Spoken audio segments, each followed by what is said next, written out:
મિત્રો, સ્વાગત છે તમારું અખંડ એનેક્સમાં।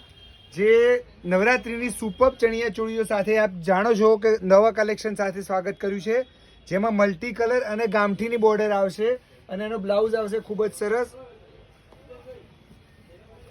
આવી રીતે પેટર્નમાં, અને એનો દુપટ્ટો આવશે આખો ગામઠીમાં ભરચક મિરર વર્ક સાથેનો। જોઈ શકો છો કોમ્બિનેશન આખું યુનિક બનાવ્યું છે એમાં, અને એમાં બે કલરવાળી ડિઝાઇન બનાવી છે જેથી તમને બહુ વિકલ્પ ના રહે, અને બંને કલર સરસ છે। એકમાં ગોલ્ડન અને નેવી બ્લુ અને બીજામાં મહેંદી અને નેવી બ્લુ। ઘેર આવશે 10 થી 12 મીટરનો ફૂલ ઘેર। જે કસ્ટમર ઘેર માટે ખૂબ જ રિક્વાયરમેન્ટ કરે છે એમના માટે ખૂબ જ સરસ અને ગર્લિશ છે, એટલે સિમ્પલ સોવર, અને એનો બ્લાઉઝ બી સરસ આવશે। દુપટ્ટો આમાં વ્હાઇટ આવશે, પેલામાં બ્લેક આપ્યો છે તો આમાં વ્હાઇટ આવશે, એટલે બંનેમાં યુનિક કોમ્બિનેશન થશે। કોઈને પેર બનાવડાવી હોય, આખું ગ્રુપ ડિસ્કશનમાં ગ્રુપ ડાન્સિંગમાં કરવું હોય તો બધું તમને મળી જશે। વધારે